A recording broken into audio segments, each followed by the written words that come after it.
Hello everybody and welcome. In this video I'm going to show you how to change volume using your speaker JBL Boombox 4.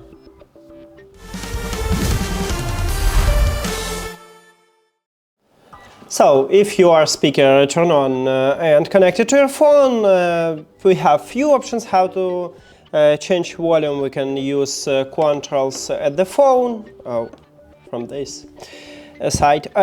Also, we can use control panel. Right here we have volume control widget, and you can increase or lower the volume with it. But also, we can use control at the speaker. So, right here, on the front side at the top we have the plus button to increase the volume and minus button to lower the volume.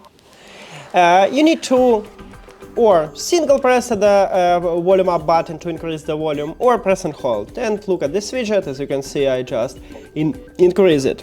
Maybe let me open the app to control my volume. And as you can see, I increase it. To lower it, you need to or single press or press and hold at the volume down button, what again have a minus icon.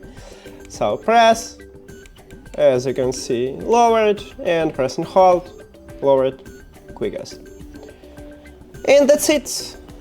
Thank you for watching this video. If you found it helpful, please consider subscribing to the channel and leave the like on the video. See you later.